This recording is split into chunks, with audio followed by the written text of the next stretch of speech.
Hola chicos, soy el profesor Todo Sencillo y voy a hacer un vídeo sobre la ley de Raoul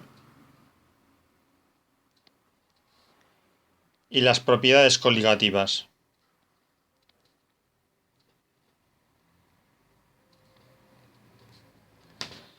En primer lugar, enunciaré la ley de Raoul.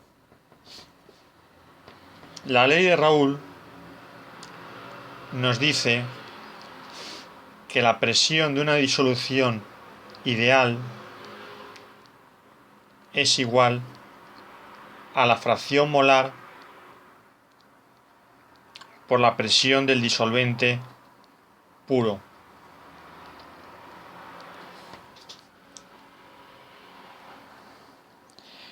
¿Y cómo influye la fracción molar? Pues de esta forma. Imaginemos que tenemos aquí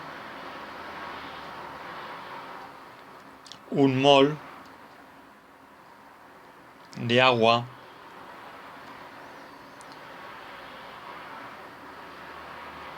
vamos a poner y tenemos 0,25 de clorhídrico. Pues si queremos ver cuál es la fracción molar del agua, será 1 entre 1 más 0,25.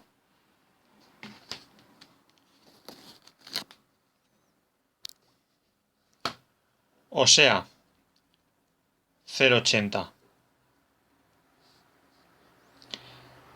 Y la presión de vapor de agua será la fracción molar 0,80 por la presión respectiva del vapor cuando es pura el agua.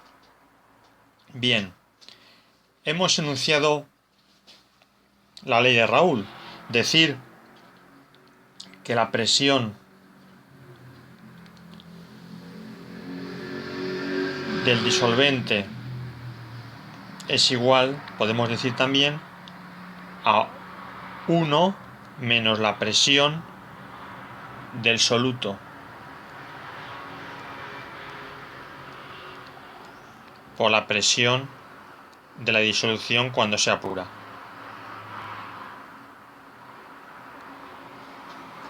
Esto es lo mismo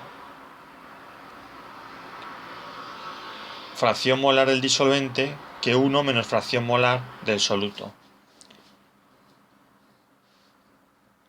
Y ahora vamos a ver qué pasaría cuando tenemos dos disolventes. Pues cuando tenemos dos disolventes y la disolución es ideal, la presión total será la presión de uno más la presión del otro. Sumando será la fracción molar del disolvente 1 más la fracción molar más la presión del disolvente 1 cuando es puro más la fracción molar del disolvente 2 más la presión parcial del disolvente 2 cuando es puro. O sea que la presión de vapor de la disolución es igual a la suma de las presiones parciales de cada componente.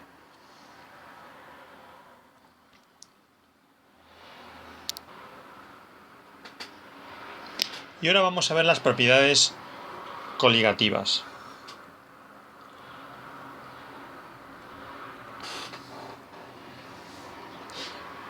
Queremos saber si tenemos un diagrama de fase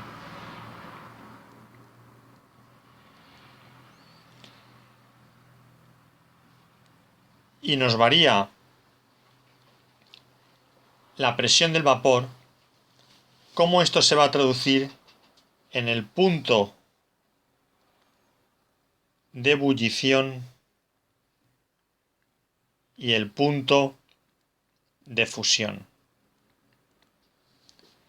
Recordábamos la ecuación de Clapeyron, que era que el logaritmo de T1 entre T2 por la variación de volumen entre la entalpía de fusión por P2 menos P1. Esta ecuación nos va a decir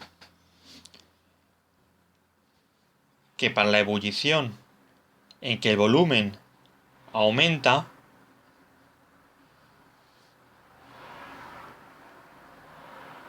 si la presión de la disolución es menor, queremos saber cómo va a ser la temperatura de ebullición. La temperatura de ebullición va a ser más alta, porque si la presión de vapor es más pequeña, la diferencia entre P2 y P1 es mayor, que multiplicado por la variación de volumen de la ebullición, que es mayor, nos va a hacer que T2 sea más grande, con lo que se desplaza hacia acá. Pero puede pasar lo contrario en la fusión. En la fusión, si el volumen es más pequeño,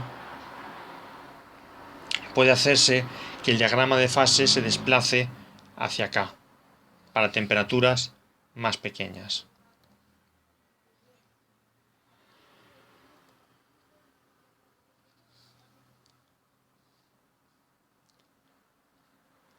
¿Y cómo vamos a calcular la variación de la temperatura de vaporización?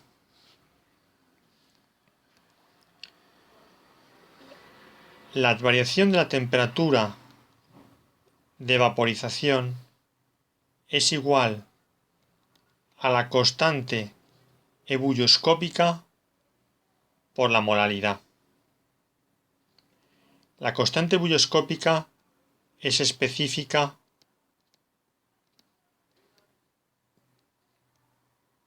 de cada disolvente. Y la molaridad es número de moles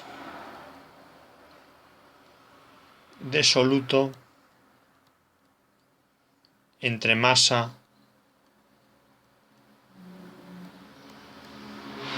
del disolvente. Y así calculamos el aumento del punto de ebullición.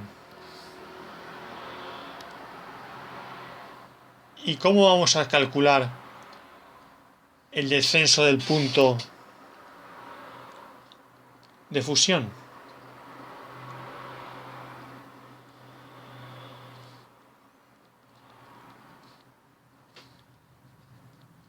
Pues muy fácil.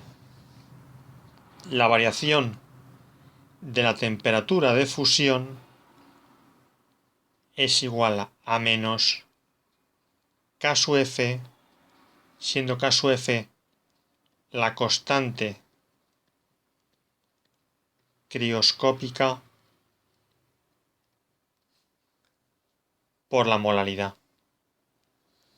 Ya habíamos definido anteriormente que era la molaridad, el número de moles entre la masa del disolvente. ¿Y qué aplicaciones puede tener esto? Por ejemplo, cuando los camiones echan nieve para disolver la sal, porque disminuyen la temperatura de fusión. Bueno, si este vídeo os ha sido de utilidad, os ha gustado, podéis darle a me gusta, compartir y seguirme en más vídeos.